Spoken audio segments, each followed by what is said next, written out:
भीषण तेज बारिश हो रही थी। विक्रम एक सुनसान सड़क से गुजर रहा था।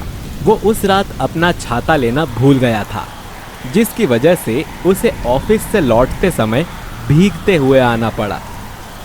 वो किसी ऑटो या बाइक की तलाश कर रहा था ताकि कोई उसे उसके घर तक छोड़ दे। तेज तूफानी हवाएं जारी थी, मानो सावन का पूरा कहर उस रात में ही सिमट आया हो।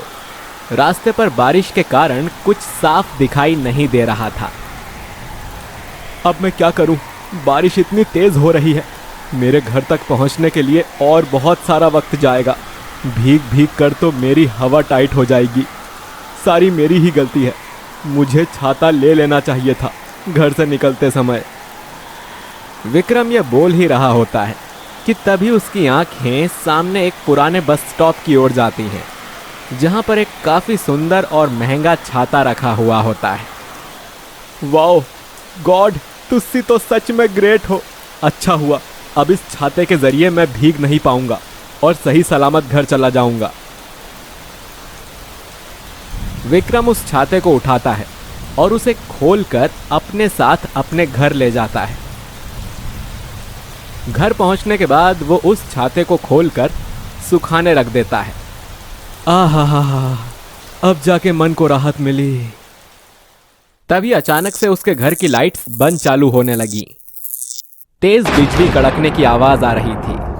एक अजीब सा डरावना सन्नाटा छा जाता है और उस सन्नाटे से किसी के हंसने की और किसी के रोने की आवाजें सुनाई देती हैं। विक्रम एकदम घबरा जाता है। ये आवाजें कहां से आ रही हैं? कौन रो रहा है और साथ ही हंस भी रहा है? कौन है? तभी वो आवाज सुनाई देना बंद हो जाती है। जैसे तैसे हिम्मत जुटाकर विक्रम उस रात सो जाता है। अगले दिन बारिश अब तक तेज थी। विक्रम उस छाते को अपने ऑफिस में ले जाता है और एक नौकर को थमाते हुए कहता है, ये लो, ये मेरा नया गीला छाता है। इसे कॉरिडोर में सुखाने रख दो।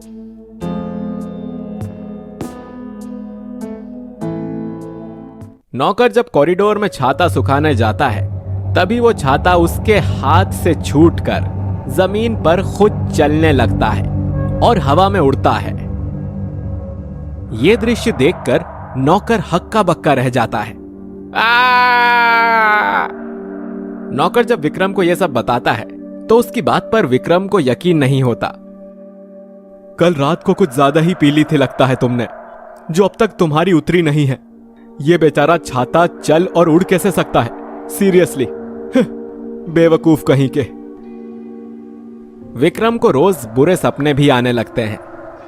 उसे खाना बनाते वक्त या घर में कोई भी काम करते वक्त ऐसा एहसास होता है कि कोई उसके पीछे खड़ा है। एक दिन वो बालकनी में कपड़े सुखा रहा होता है, तभी उसके पीछे से एक भूतिया साया गुजर कर जाता है और जैसे ही डर कर विक्रम पीछे मुड़ता है, वहां कोई भी नहीं होता है। ये क्या? मुझे अभी ऐसा क्यों लगा कि कोई मेरे पीछे से होकर गया? नहीं, 2 रात पहले मैंने वो हॉरर फिल्म देखी थी, उसी के विजुअल्स मेरे दिमाग में घूम रहे हैं। चलो फटाफट प्रेजेंटेशन फिनिश करता हूं और कंबल ओढ़कर कुंभकर्ण मोड ऑन कर देता हूं। आज तो मस्त सोऊंगा, बहुत दिनों से नींद ही पूरी नहीं हुई। विक्रम अपने कमरे की येलो डिम लाइट जलाकर अपने लैपटॉप पर काम कर रहा होता है। तभी वो देखता है कि वो छाता चलकर उसके पास आता है और दीवार पर चढ़ने लगता है। बचाओ! मैं एक भूतिया छाता हूं, क्योंकि मेरे अंदर एक 3 साल पुराने आदमी की तड़पती आत्मा का बसेरा है। क्या? भूतिया छाते में से एक मरे हुए आदमी की आत्मा निकलती है, जिसका चेहरा आधा जला हुआ होता है और वो दिखने में खूंखार और खौफनाक नजर आता है। तूने मुझे अपने साथ लाकर बहुत गलत किया, मुझे परेशान किया है तूने। क्या? मैंने कुछ भी नहीं किया है। ये तुम क्या कह रहे हो भूत भाई? मुझे तो ये छाता एक पुराने बस स्टॉप पर पड़ा हुआ मिला। हाँ, मेरा उस सड़क पर एक्सीडेंट हुआ था। मेरी गाड़ी का ब्लास्ट हुआ और तभी मैं तड़पते तड़पते उस बस स्टॉप तक चला गया और वहां बैठकर अपना दम तोड़ दिया।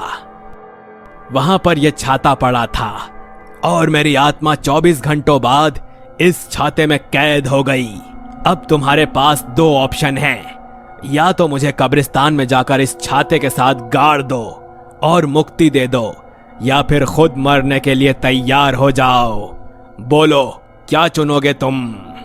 नहीं, मैं तुम्हें सही सलामत मुक्ति दिलवा दूंगा, पर तुम मुझे छोड़ दो।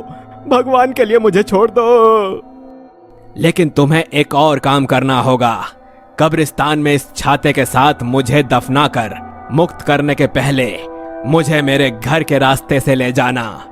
अपने परिवार वालों को एक आखिरी बार बाहर से देखना चाहता हूं। Okay, done. आदमी की आत्मा उस छाते में फिर से चली जाती है और फिर विक्रम उस छाते को कब्रिस्तान में गाड़ देता है और इस तरह वो उस भूतिया छाते से छुटकारा पाता है।